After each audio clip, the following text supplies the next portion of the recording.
about as it gets closer and closer. And if you were lucky, if you woke up early like me and Damien did, and guess you woke up early if you're listening to the show right now, it was in the 50s when you woke up this morning, which not something that I was expecting to get here in the month of August with how hot it's been recently, but certainly a nice and refreshing morning for a lot of you. I know if you're up there around the Coleman area, I think it was almost got into the upper 40s this morning. I think it was about 51 this morning. It was 58 degrees when I walked outside this morning for the first time. So fantastic weather as we get closer to football season. You can really feel it in the air right now. But we have a lot to get into today. So we're going to hit the ground running here. We'll tell you the latest, what's going on with Alabama and Auburn. We're going to hear from the quarterbacks today. You got to hear from both Jackson Arnold and Ty Simpson yesterday after practice as they were made available for the media. And that's probably about it that you're going to hear out of those two programs until post-game on Friday for Auburn and Saturday for Alabama. So we'll tell you the latest, what's going on, of course, with those two programs. But we also have some general college football news to get to as well. And this is something that I want to talk about later in the show, but I want to go ahead and put it out there for y'all to get the gears turning. And if you want to go ahead and hit up the Courtesy GMC text line at 205-834-9450, you can do that. So this is going to be maybe a difficult exercise for some people, but we're going to try to look outside of our own box. And what I mean by that is I want to know, what player are you the most excited? It could be a couple players. It could be one player. Doesn't matter. But who are you the most excited to watch in week one that doesn't play for your team? So so for Damien, for example, he can't pick any Ole Miss players because he's Ole Miss through and through. Blood runs through his veins. It does. So when we talk about this, Damien can't bring up an Ole Miss football player. I will not bring up an Alabama football player. Oh, that's going to be tough. So I know. And so for some of you out there, you may be, looking at a similar boat. You may not be talking about an Auburn player. You may have to, hey, say something nice about your rival. I know that's a difficult practice. That is insane.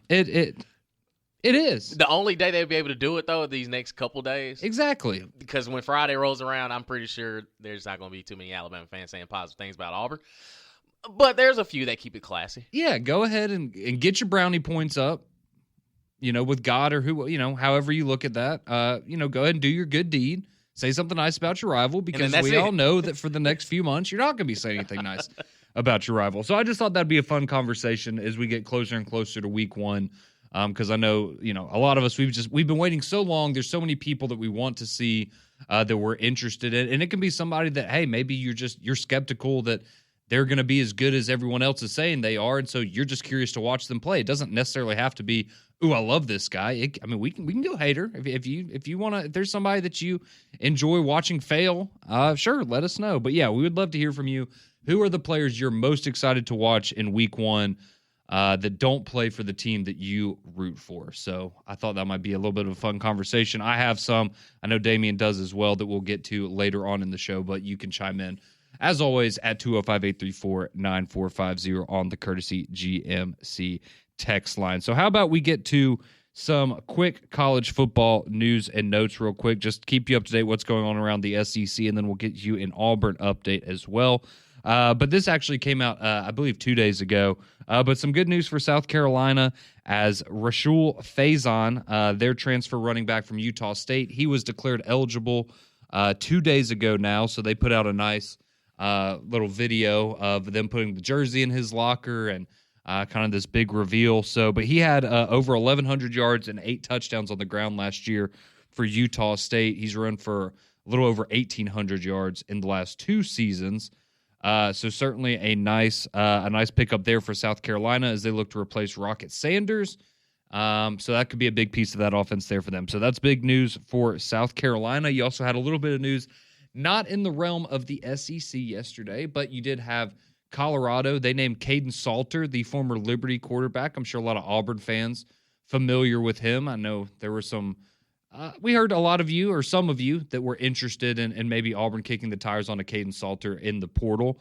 But he ultimately ends up at Colorado, and so he will be the heir apparent to Shedeur Sanders. And Julian Lewis, the coveted freshman that went to Colorado, will have to wait his turn it appears there. So that was the big news coming out for Coach Prime. And then we got, I know this was, I guess it can't make Damian happy anymore, but maybe it still does a little bit deep down. But Josh Heupel, the head coach of the Tennessee Volunteers, gets a contract extension through the 2030 season. So he will be there in Rocky Top for quite some time. So good news there. If you're a Tennessee fan, I think you're happy with, obviously you've had more success under Heupel than any other coach here in the last, and really in my lifetime, or at least since I was a little kid. So certainly good for him. Happy for Tennessee that they are happy with their head coach and ready to move forward with the Josh Heupel era. So how do you feel about this, Damian? Listen, I separate fandom from religion. Like I'm extremely happy for Josh Heupel in Tennessee getting this contract extended. Everybody talks about, if this Oklahoma job comes open, like, nah. He knows where home is, and I expect him to have an elite offense for years to come. Now defense, we can debate year by year, but no, this is exciting for Tennessee. I'm happy for him and look for some wins along the way. So congratulations, Josh. Yeah. So you may remember that back in 2023, he got a big time pay raise. He went from $5 million a year to $9 million a year. So this doesn't appear that it's going to increase his salary at all. It's just more job security and locking him in through 2030. So some big news there on Rocky Top as they extend their head coach, Josh Heupel. So that's just a quick run around the world of college football. A couple of things of note that you may have wanted to be aware of. But we did, of course, have Auburn practicing yesterday. As I said, this is going to be the last time you hear from them, at least as far as we know, because you got Hugh Freeze earlier in the week. You got a couple players yesterday, Jackson Arnold being the one that kind of got the most eyeballs yesterday. But now, you really don't have that much longer to go until the Baylor game. So the next time we'll hear from those guys will be after the Baylor game, and hopefully it'll be a victorious press conference there for the Auburn Tigers. But a couple of notes from practice yesterday, and then we'll let you hear from QB1 for the Auburn Tigers here quickly. But you had Eric Singleton, the transfer wide receiver from Georgia Tech. We had mentioned yesterday that, the belief or what Hugh Freeze had said is that, they were hoping he was going to be able to go, but he's still been dealing with the thigh bruise issue for him.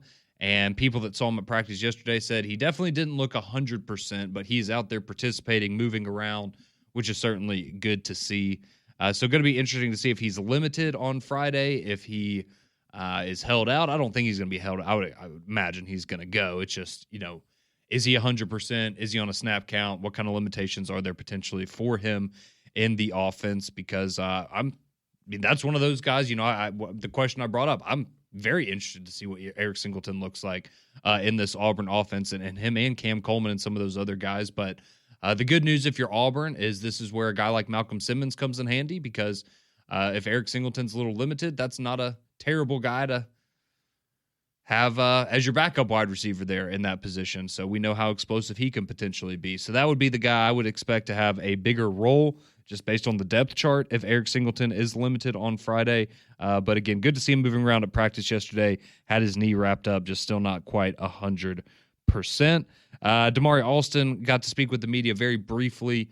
It wasn't, again, a lot of these people, talked for, 2 or 3 minutes at most with the media. But he's very excited about being RB1, very complimentary of what they have in that room with him, Jeremiah Cobb, Omar, and some of those other guys, and just the depth that they've built up. And I think the running game probably going to be pretty important this weekend and throughout the season, but especially early on, giving Jackson Arnold in that passing game a little bit of breathing room. And then you also have, speaking of Jackson Arnold, the NIL announcement yesterday with Dude Wipes. So Auburn, and I guess Jackson Arnold's the spokesperson, but it's an Auburn partnership with Dude Wipes. And it's kind of funny because they went, hey, save the toilet paper for Roland Toomer's corner. And, when you go to do the other stuff, use Dude Wipes. Yeah. It's clever, right? It's creative. Yeah. It's unique. Absolutely. A little outside the box. But, hey, like we talk about, this is the new age of college athletics. You got to find a way to get the money somehow. And if Dude Wipes wants to partner and kind of have a little clever slogan, have at it. I'm not afraid. I'm not opposed to how anybody gets their money. You do what you got to do, but it's a little different. Sure. Trying to find the silver lining. You should say something nice about your rivals, Conrad. So, do you think Dude Wipes is a great partnership for Auburn? I think it's a great product. So, yeah. Absolutely. Yep, I think it's a great product. Absolutely. There we go. We've all been in a situation where I would have liked to have some of those. So that's some big news there from Auburn, as they're now partnering up with Dude Wipes. Jackson Arnold going to be the spokesperson for them. So quickly, speaking of Jackson Arnold, why don't we hear from the quarterback, a couple of things that he had to say yesterday after practice for Auburn. So first up, let's go Jackson Arnold. This is him just talking about what he's seen in his preparation to face Baylor's defense on Friday.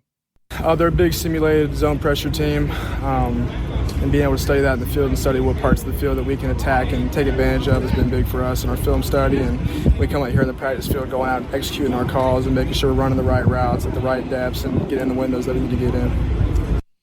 Well, there you go. That's certainly going to be a defense where you're going to want to be making quick decisions. And, one of the things we had heard throughout the offseason is maybe likes to hold on to the football a little bit longer. And so those are things that certainly people are going to be looking for on Friday, and hopefully see Jackson Arnold has continued to improve in those areas. Now, how about the idea of playing Baylor in week 1, right? Because you have these situations where some teams maybe playing a little bit of a cupcake opponent, get some confidence early on. But what does Jackson Arnold think? Is he a fan of playing a tougher opponent like Baylor to start the season? It's awesome. And it's a lot different than playing, a lesser opponent. You would say week 1, there's a lot more at stake. But at the same time, you have all offseason to prepare, all summer to prepare.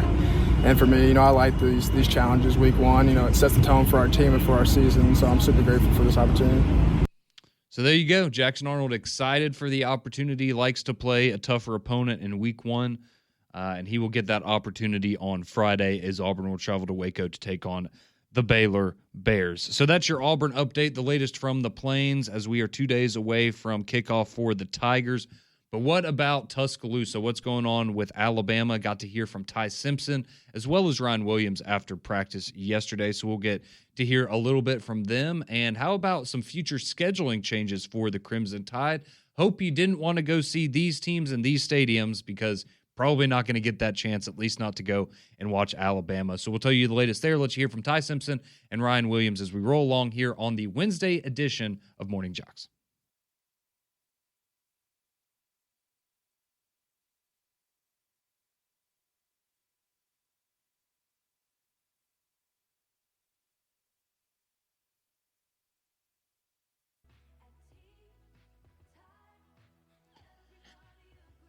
I saw this one coming from a mile away.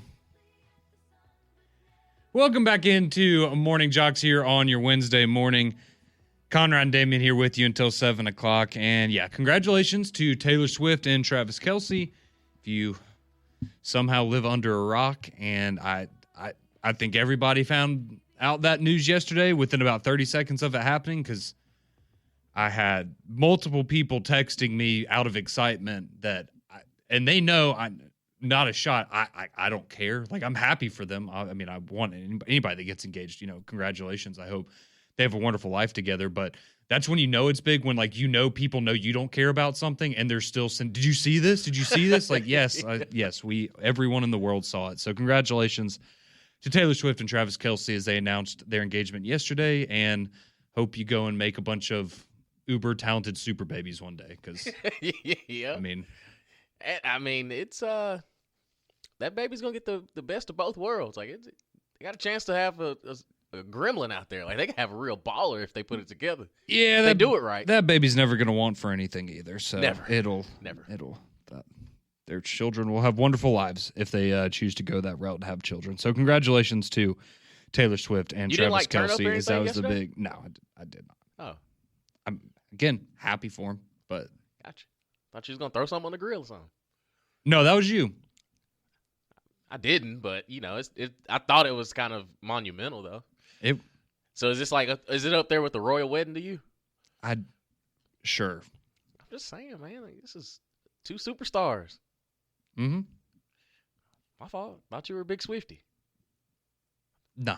Happy for him though. Yeah, you're a big Travis Kelce guy though. greatest tight end of all time? One of? Yeah, one of. Yeah. And then one of the greatest pop stars of all time. Like, this is big, dude. Yeah, I'm going to take Gronk and Kanye, and we will move forward as we gave you a little bit of an update what's going on with Auburn down there on the plain. So how about Alabama and what's going on there? So we got a little Ty Simpson, a little Ryan Williams for you here coming up in just a minute. But some housekeeping first for Alabama. So if you missed the news yesterday, they've gone ahead and canceled their home-and-home series for 2026 and 2027 with West Virginia. So in 2026, at least, they're going to now play Eastern Carolina instead of West Virginia. So go Pirates. But this isn't a big surprise, right? Because this is, Greg Byrne came out after they announced they were going to a 9-game SEC schedule. It was, we're going to have to go and, reevaluate our future scheduling. However, I don't think that I think you're going to get the Ohio State Notre Dame series. Don't think they're going to be canceling those because that would be bad for the sport of college football. And I think they understand that, A, great for a resume potentially, but B, the amount of eyeballs that will be on those games and having one in Tuscaloosa, one in South Bend, one in Columbus, those are going to be absolutely massive. So I wouldn't be too worried about those. But I will say I think future series that Alabama has scheduled coming up here in the next 6 or 7 years or so, you've got Georgia Tech, Arizona, Minnesota, just to name some of the schools that Alabama had already agreed to some series with. I would maybe not be super confident that was going to happen.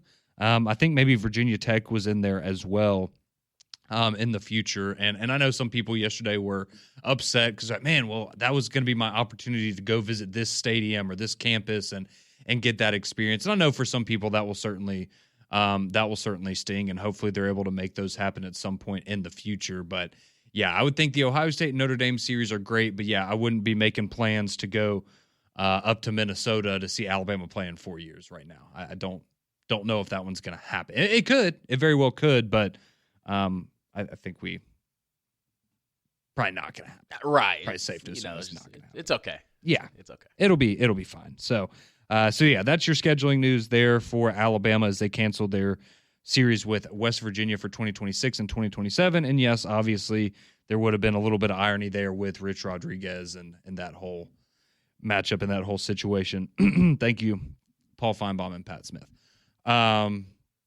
So that's what's going on there with the schedule for Alabama. Really the only news that came out outside of, just getting to hear from the players a little bit, but I think the big takeaway that a lot of people had from Alabama yesterday is Jalen Mbakwe running scout team QB, trying to simulate a little Tommy Castellanos. It was funny when they were talking with Ryan Williams, they were just give you flashbacks to the state championship game from a couple years ago and things of that nature. But obviously we know how gifted of an athlete he is. Came in as a defensive back. Now he's moved over to wide receiver, obviously played quarterback during his time at Clay Chalkville. And so now kind of giving that defense a good look and hearing that some people are going to be nervous when I say this, but people were saying he maybe had a couple times where he got the better end of the defense and was able to maybe slip by him a little bit. So it's athleticism, man. Yeah, but absolutely. You're getting a good look defensively. That's the key. And kudos to Jalen Mbakwe for stepping up and doing that too, because people don't think about, if you're not a 1, you're not a 2, you're on the scout team, and no matter how you slice it up, they're important because you got to get some sort of realistic look or close to realistic as you're going to see come Saturday. And I think for the athleticism and the athlete that Jalen Mbakwe is, like, this is valuable for Alabama's defense. Of, all right, man, if we're struggling to try to get him corralled in the pocket or try to make some things look sloppy for him, it's only going to be tougher. It's going to be, well, if Jalen Mbakwe is giving you a good look Tuesday through Friday or Tuesday through Thursday, Friday is kind of a walkthrough, then Saturday you're looking like, all right, if Tommy does a certain spin or if he gets out of the pocket like this, oh, we got the angle on him. Like we've seen this. We've seen this all week. And if it's something different, if it was, Austin Mack can't really simulate being, 6'1" and 100-something pounds and running around. Like it's a lot different, but Jalen Mbakwe is probably the closest thing that you got, and the defense needs to see that look. Yeah, and I'm glad you brought up what you said there, right? Because especially with Mbakwe, right? He was a 5-star guy. He came in. We know him and Ryan Williams are like best buddies. And Ryan Williams comes in. He's immediately the superstar, one of the biggest names in all of college football. And Jalen Mbakwe is just kind of left playing, being on the sidelines essentially. And, obviously almost went to, I don't know if we're still not supposed to say who. He almost went to Ole Miss. So I don't know if that's a secret or not, but he almost went to Ole Miss. But he ultimately didn't. Alabama was able to get something done, get him taken care of. But, for him to be a 5-star guy that came in last year and like you said, to be able to say, hey, yeah, you know what, I'll go do that. I'll go run the scout team because I understand that might be how I help the team win on Saturday. I might not be out on the field on Saturday in a sense that's going to impact the game that much. But in practice, I'm going to give you the best darn look you can at Thomas Castellanos so that defense is ready to go. So I'm glad you brought that up. Also, you know who Tommy Castellanos looks like, kind of? Who was that? It's because he's smaller, too. Lil Uzi. I was not expecting that one. For like the 3 people listening that know what I'm talking about, he kind of looks like him. Does he not? In the stats. I don't necessarily see it, but hey. Okay, never mind. Maybe I was just I thought I was kind of I mean, I never really put it together. Okay, I'm not crazy. All right, anyways. That was kind of a shot at Tommy Castellanos. Sorry. Let's hear from Ty Simpson and Ryan Williams. Let's see what they have to say after practice yesterday. Some interesting clips here from Ty Simpson. So let's start with this one. How about this? So he was asked kind of what he's telling himself going into this Florida State game, what he's trying to remind himself of. And he actually says he went to Coach Nick Saban and asked Coach Saban, hey, what do I need to be telling myself? How do I mentally prepare for this game against Florida State? I talked to Coach Saban here recently, and I asked him the same question. I was like, what do I need to tell myself going into a game like this on just, how to not get so anxious, how to not, get nervous, how to not make it bigger than what it is. And he was just like, hey, just play within yourself. Make sure that you, keep your team out of negative plays and negative drives. And, he always said that if you end the drive with a punt, a kick, a PAT, a field goal, or a punt, then you're in good shape and you're not dead in the water. So I'm taking that approach of just making sure like, hey, I'm going to make sure that I march down the field and do everything I can to move the ball forward and not go backwards. So there you go. There is Ty Simpson on the message of what Nick Saban told him about preparing for this game coming up on Saturday. A game that a lot of you like to bring up, the Ty Simpson deniers, would be the South Florida game from a couple of years ago where Tyler Buckner infamously started that game. Then Ty Simpson came in and had to, I guess, save the day. It was really honestly Roydell Williams who saved the day that game, which, funny enough, he will be playing for the Seminoles on Saturday. But anyways, this is Ty Simpson kind of going back, reflecting on that South Florida game from a couple years ago, how he's grown since then, and just kind of what he learned from that situation. I learned a lot from the South Florida game. One, just being more mature and got to prepare better. And two, just, not making it bigger than what it is. I was super excited, super anxious going in to that game because I didn't know, what to expect, what to prepare for. And, after talking to, Coach DeBoer, Coach Grubb, Coach Sheridan, even Coach Saban, and they all, said the same thing, just to go have fun, just control what you can control and make sure to keep the main thing. I said it earlier. The main thing to me is making sure that we don't have any negative plays, and so moving the ball down the field. So like I said earlier, it's rain, snow, sleet, sunshine, man. I'm just going to, make sure that we have positive plays and get my team in the best position to win. So there you go. There's Ty Simpson trying to put his team in the best position to win, as he says, and you get a little bit of coach speak in there, right? He's saying all the right things, so we'll see how it plays out on the field on Saturday. So let's wrap up the Alabama conversation with number 2, Ryan Williams. So he spoke with the media yesterday after practice. One of the things that he said, very quick answer, what's your personal goal for the season? To win a national championship. It's what a lot of people want to hear, and I think that's what a lot of people are hoping to get out of this season. But how about Ty Simpson? This is Ryan Williams talking a little bit about his new quarterback and how he's seen him prepare for his opportunity to lead this football team. Honestly, I think that Ty's been ready for a while. Just with the way he's attacked this offseason, just being here at 4 a.m., 5 a.m., and I'm bumping into him, I'm going to get stretched, and he's coming out of the film room, just little things like that. It's all about preparation, and he's prepared. So there you go. According to Ryan Williams, Ty Simpson's been ready for a while for this opportunity, and he will certainly get it on Saturday there in Tallahassee. So that's your Auburn and Alabama updates for today.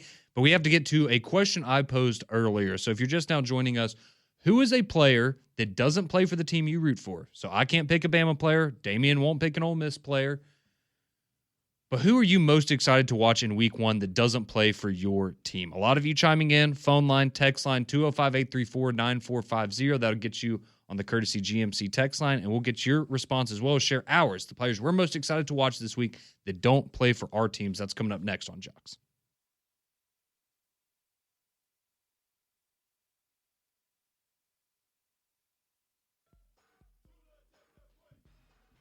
$6:35 here on your Wednesday morning. Conrad and Damian with you until 7 o'clock. Appreciate you making us a part of your morning here on Morning JOX as we dive into a bit of an exercise. Say something nice about, it doesn't have to be your rival, but say something nice about a player that is not on the team that you root for. As I pose the question heading into week 1, who are you most excited to watch from a player standpoint? Who are a couple of players around college football that you're very, very excited to see play that don't play for the team you're rooting for, right? So you're interested in them because maybe it's a player that transferred away from your program in the offseason, or you don't buy the hype on Arch Manning and you don't think that he's the greatest thing since sliced bread, and so you want to see him play on Saturday, see if he fails against Ohio State. I don't know. Maybe you're a hater. Whatever it may be, we would love to hear from you. 205-834-9450. That'll get you on the courtesy GMC text line. But before we go to some of your responses, I just want to throw a couple out there for me. So for me personally, I have 4 guys that I was going to shout out. So I will say something nice about Auburn. I know some people don't think I can do that, but I will. I'm very excited. I'll be honest. Yes, Jackson Arnold, the receivers, all that stuff I'm very interested in. But a player that I think I've heard more about, at least on the Auburn side this offseason, in terms of the most positive things that I've heard about any player on that roster is probably Jay Crawford. And I'm so excited to see what kind of a jump he can make going in as a sophomore now. Again, everything that I heard throughout the offseason that we heard on the show was this dude was a lockdown corner. He was a menace in practice. It was impossible to get for quarterbacks to have completions made when he was in coverage. And so I'm excited to see that play out on the field. And he's getting an opportunity to go up against a pretty good passing game led by Sawyer Robertson as well on Friday. So I'm excited to see Jay Crawford ball out for the Auburn Tigers and really a lot of guys on that defense and just how far they've grown. But a couple other guys around the SEC that I'm excited to watch this week. Austin Simmons, quarterback for Ole Miss. Maybe not going to get the biggest test, but, he's the closest thing we've had to Tua since Tua was at Alabama, just in his style of play, obviously, all of that good stuff. So I'm very excited to watch him and what he can do in that Lane Kiffin offense. I had to put John Mateer on there. John Mateer fan club right here. Me and Damian have been all over him this offseason. Very excited to watch him at Oklahoma. So he's certainly up there. And then I threw Ahmad Hardy on here as well. And I think Ahmad Hardy, he plays tomorrow night for Missouri. But if you're not familiar with this guy, he very well may lead the SEC in rushing this year. Just an absolute monster that transferred into Missouri this past offseason. And I'm very interested to see because I voted him first team running back at media days. I'm very confident that he's going to have a stellar season for the Tigers, and so I wanted to show him a little love there as well. So, Damian, who are some guys that don't play for the Ole Miss Rebels, because that's now your team, that you're excited to watch this weekend? Number one is Taylor Green, Arkansas quarterback. Also because they're playing Alabama A&M. I have one of my cousins. He's one of the running backs for Alabama A&M. Okay, cool. So it's kind of a little bit of both I want to see. But also I'm very excited to see what Taylor Green can do because I think that if he takes the next step, this Arkansas team could look a lot better in situations where last year there were moments because, again, we go back to the Oklahoma State game where if he doesn't make certain mistakes on that field, they end up winning that ball game and winning it convincingly. But then you have that big nasty stain of a loss that came to Oklahoma State, who wasn't a good team in 2024. Also have Cade Klubnik, and because he's actually going to be tested now, has LSU's defense gotten any better? Who knows? But if Cade Klubnik is truly going to take that Heisman step because last year was kind of the telltale year, especially for me of, okay, if he is going to get any better, this is going to be the year to prove it. And all he did was take him to the college football playoff. Can he continue that dominance for Clemson going into 2025? And number 3, I have Lenore Sellers. I think he's I don't even want to make the comparison. But when I go back and truly watch some of the plays that he made. Say it. It's very number 2 from Auburn-esque. Like, he can single-handedly change the outlook of a football game. It's no matter how you slice it up, running, throwing. There are times where grown defensive linemen had him in their grasp, and yet he still run down the field 40 yards later. So if South Carolina, it's going to be difficult because the game has changed a lot. But I kind of want to see if Lenore Sellers is the real deal. Because, again, there were a lot of people that had him as the best quarterback in the SEC. You can say Garrett Nussmeier. You can say DJ Lagway. You can throw John Mateer in there. I know both of us are very high on him. But there are times when you can look at South Carolina and they have no hope, no shot of how they're going to figure things out, and 16 ends up making a big play. So can he keep that train rolling? I like it. I think those are some good picks there from Damian. So also those have an honorable mention. Yeah? Joey Aguilar. Okay, see, I almost put him on my list, but that's more of a – I mean, it still qualifies, but it's like I'm not expecting him to be amazing. I'm just very curious. Right. See, and the same thing, like I didn't put Arch on the list. I'm obviously very curious to see what Arch. I mean, there's a lot of guys, and some of them, like again, Arch Manning. That's just kind of. I feel like everybody's interested, whether you are a believer, a doubter, whatever. You're gonna watch it because you want to see it for yourself. So I think there's a few players like that around college football. I honestly thought you were gonna put Drew Aller on there, so I'm surprised that you didn't put. That's him a hate watch on there. Yes, exactly. That's a hate watch. Exactly. No, nothing positive.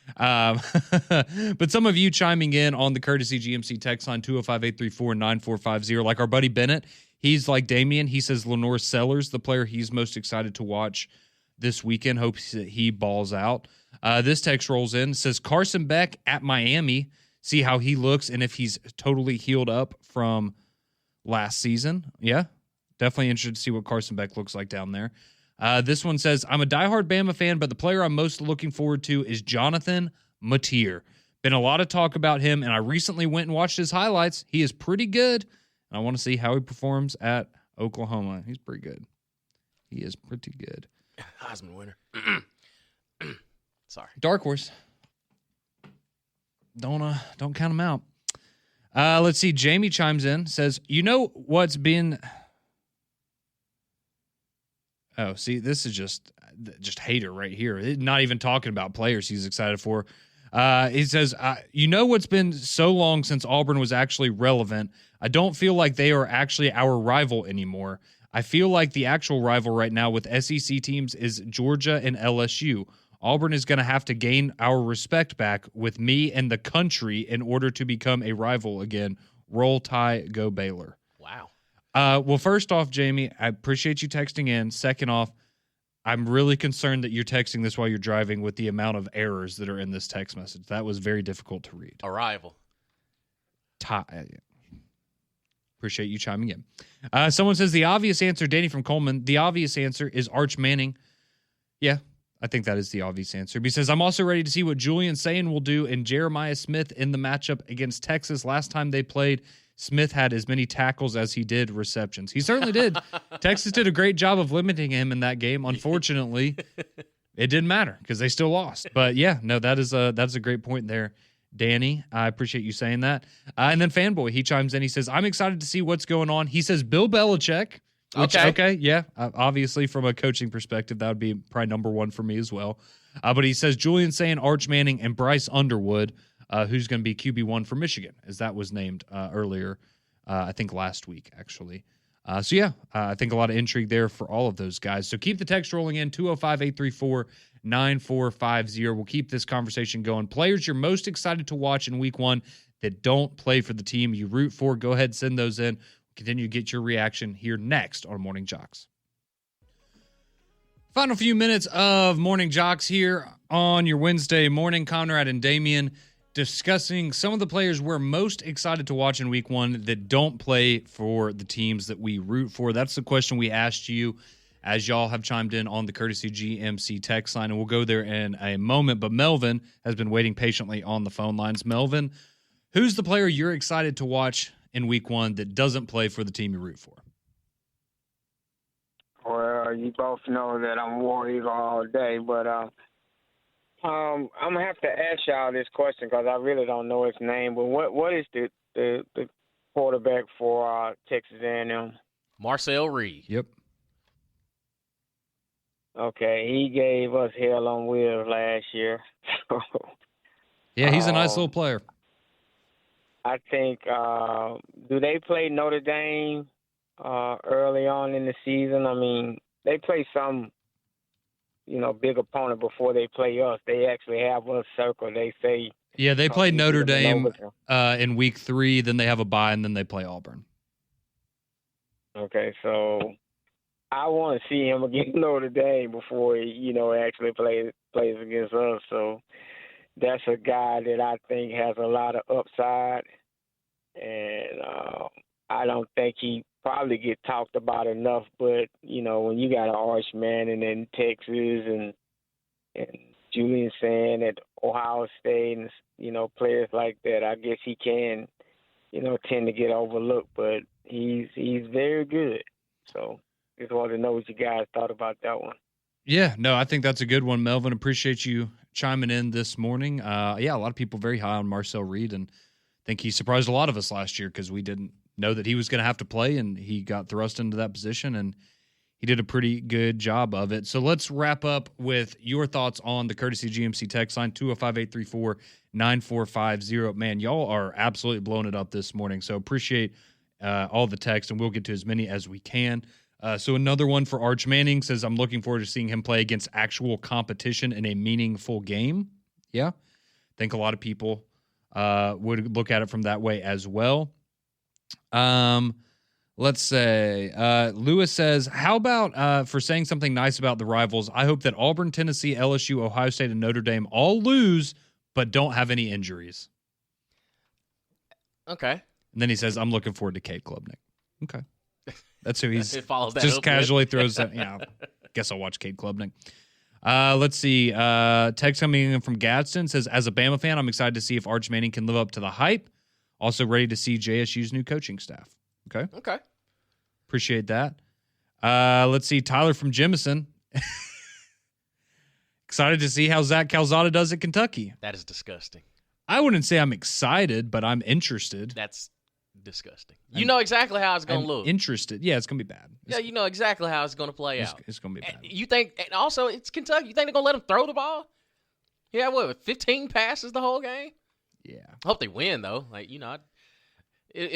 Listen, I don't hate Kentucky. I don't. It's just boring. It's bad football to watch. And again, boring football. I have no disrespect to Mark Stoops, but the things that we judge great coaches on, and the things that we always, or I'm not gonna say we. A lot of people just kind of move the goalpost because he's at Kentucky. Okay, that's fine. He's also still coaching in the SEC, and every single year he finds a way to make it. Just like last year, you could have told me that Kentucky would have gone undefeated. They would have lost one game, and I'd be like, yeah, they lost to Ole Miss. Mm-hmm. Would have never guessed they'd beat Ole Miss. It never crossed my mind until I watched the game. I'm like, dang, okay, they found a way to beat them. But then everything else, I saw Auburn, who was still trying to figure it out, run for 200 on them. It's almost on the opposite end of the spectrum for Sam Pittman. Man, everybody rocks with Sam Pittman. They want him to have success, and when he has it, it's like, yeah, finally Arkansas. But when Kentucky has it, it's like, okay, you caught everybody slipping one time, and then now it's back to normal. And I think Zach Calzada is a good quarterback. You had a lot to say about something you really don't care about. I'm just trying to figure out how you could be excited to see Zach Calzada play quarterback. There's a reason why he's on his fourth school.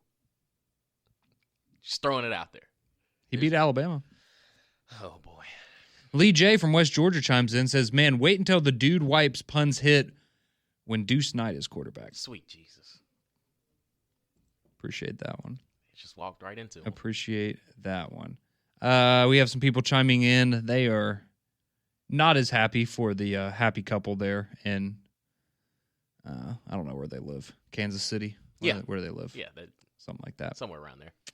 Let's see. Bama Hater chimes in. He says, I want to see Castellanos live up to his smack talk this weekend. He projects FSU to beat Alabama 27-21. And he says he hopes Miami will repeat their 41-8 beatdown of Miami the last time that those two teams played. So, okay, we will see, Bama Hater. Best of luck to the Miami Hurricanes this weekend. Let's see. Someone says, as a South Alabama fan, I'm interested to see Gio Lopez at North Carolina, probably the biggest transfer out of South Alabama that we've seen so far. Yeah, certainly interested to see how he can do there with Belichick. Let's see. Someone says, someone says, I'm ready to watch Fluff Bothwell, hoping he represents Blount County well. Okay. Appreciate you chiming in there. Another text for John Mateer. I'm real confused about this. Oh, that's the guy. You and him were going back and forth this morning.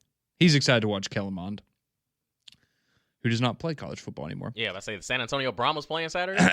Let's see. Being an Alabama fan, I would say I want to see Julian Sayin. Also, the quarterback opposite of him, Arch Manning, very interested to watch that as well. Appreciate you chiming in. Dave says Ty Simpson equals Mac Jones. Excited to watch him play. There we go. We will see about that. And someone says Gunnar Stockton. Let's see what this Georgia's team will look like by the time Alabama rolls in. And then someone says Diego Pavia because he's talked the most smack this offseason. Appreciate y'all joining us. We're back tomorrow at 6. Mac and Cube in the morning. They're up next.